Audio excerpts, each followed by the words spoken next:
कन्नौज के सपा नेता नवाब सिंह यादव को नाबालिग लड़की से रेप की कोशिश के आरोप में गिरफ्तार किया गया है।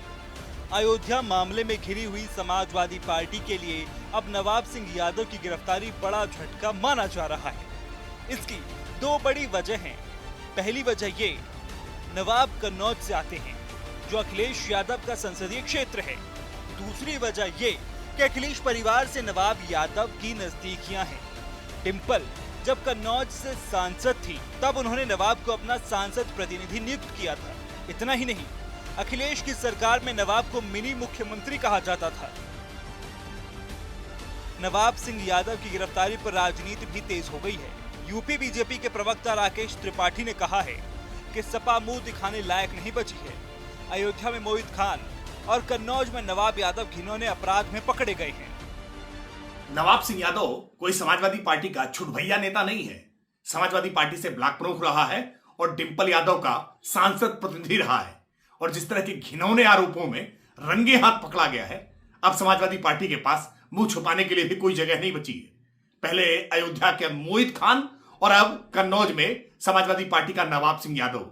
यह समाजवादी पार्टी का चरित्र है जिसमें लड़के हैं, लड़कों से गलतियां हो जाती हैं, यह कहकर के पर्दा डालने का काम किया जाता था। लेकिन आज उत्तर प्रदेश में योगी आदित्यनाथ जी की सरकार है। ऐसे घृणित अपराध करने वालों की कठोरता से कार्रवाई होगी। उनकी जो मुकम्मल जगह है उनको उस जगह पहुंचाने का काम योगी सरकार करेगी। वहीं कन्नौज के पूर्व सांसद और बीजेपी नेता ने इस मामले में समाजवादी पार्टी को आड़े हाथों लेते हुए कहा है कि ये तो समाजवादी पार्टी का अब मूल मंत्र बन गया है, जितना बड़ा अपराधी उतना बड़ा समाजवादी। सपा नेता के द्वारा अपने कॉलेज में एक नाबालिग लड़की को नौकरी के झांसे में बुलाकर उसके साथ में रेप करने की कोशिश की गई, बहुत घृणित है। अयोध्या के बाद अब कन्नौज में इस प्रकार की घटना हो, दोनों घटनाओं में बच्चियों के नाम सामने आना, यह समाजवादी पार्टी का चरित्र उजागर कर रही है। क्योंकि जो नेता जो इसमें पकड़े गए हैं वो श्रीमती डिंपल यादव जी के प्रतिनिधि रहे हैं और समाजवादी पार्टी में अखिलेश यादव से बड़ी करीबी की उनकी चर्चाएं कन्नौज में हुआ करती थी। तो कुल मिलाकर जिसको कभी मिनी मुख्यमंत्री भी कन्नौज के भीतर कहा जाता है, वो व्यक्ति इस प्रकार के यदि उसमें लिप्त है तो क्या ये लोग कॉलेज इसीलिए खोल रहे हैं क्या? तो कोई मैंने कहा ना कि कुल मिलाकर इस पार्टी में आप तो पार्टी का मूल चरित्र ही है, जो जितना बड़ा अपराधी वो उतना बड़ा समाजवादी। अब तो ये पार्टी मुझे लगता है कह दी जाएगी अयोध्या के बाद कन्नौज की घटना से बलात्कारी पार्टी। कटरी के अडंगापुर गांव में एक यादव परिवार में जन्मे नवाब सिंह यादव ने छात्र राजनीति से करियर की शुरुआत की। शुरुआत में कन्नौज के कॉलेजों में चुनाव लड़ाते थे। 1997 में नवाब सपा के छात्र संगठन लोहिया वाहिनी से जुड़ गए। इसी साल उन्हें जिला अध्यक्ष बनाया गया। 2006 तक वे लोहिया वाहिनी के कन्नौज जिला अध्यक्ष रहे। इसी दौरान नवाब अखिलेश यादव के संपर्क में आए। 2000 में अखिलेश यादव को मुलायम सिंह ने कन्नौज चुनाव लड़ने के लिए भेजा था। वो अखिलेश का पहला चुनाव था। जमीन पर लोगों के बीच घूमने के लिए अखिलेश ने एक टीम बनाई। लोहिया वाहिनी के जिला अध्यक्ष होने की वजह से नवाब इस टीम के अहम सदस्य थे। अखिलेश की जब राजनीति कन्नौज में जम गई तब नवाब भी उनके करीब आ गए। 2006 में नवाब कन्नौज सदर सीट से ब्लॉक प्रमुख चुने गए। हालांकि इसके ठीक एक साल बाद मायावती की सरकार में नवाब के बुरे दिन आ गए। उन पर धमकी, हत्या की कोशिश, वसूली जैसे कई आरोपों में केस दर्ज किया गया। हालांकि अखिलेश के समर्थन की वजह से नवाब हर बार बचते रहे। 2012 में यूपी में सपा की सरकार आ गई।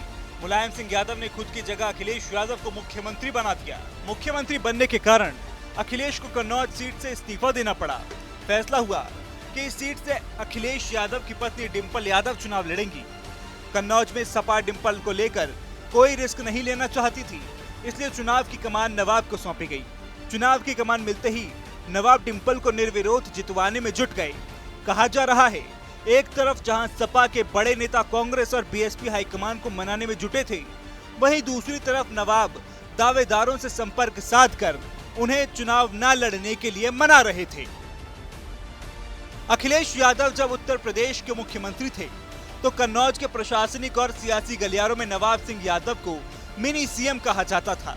नवाब के घर पर कन्नौज में दरबार लगते थे और हर तरह के मामलों को वहीं सुलझाया जाता था। 2017 में अखिलेश यादव की जब सरकार गई तो नवाब के भी बुरे दिन आ गए। उन पर जमीन कब्जा, मारपीट और भ्रष्टाचार के गंभीर आरोपों में मुकदमे दर्ज किए गए। इसी बीच 2019 में डिंपल यादव भी चुनाव हार गई, जिसके कारण उनके पास से सांसद प्रतिनिधि का भी पद चला गया। 2022 में नवाब विधानसभा का चुनाव लड़ना चाहते थे, लेकिन अखिलेश ने उन्हें टिकट नहीं दी। नवाब सिंह यादव नाराज होकर इस चुनाव में घर बैठ गए। 2024 में अखिलेश के कन्नौज से चुनाव लड़ने पर वो फिर सक्रिय हुए। रणनीति से लेकर बूथ मैनेजमेंट तक की जिम्मेदारी उन्हीं पर थी। अखिलेश जीते तो उनके अच्छे दिन आने की भी बात कही जा रही थी, लेकिन अब नवाब पर जिस तरह से छेड़छाड़ का आरोप लगा है, उससे अखिलेश भी बैकफुट पर आ गए हैं।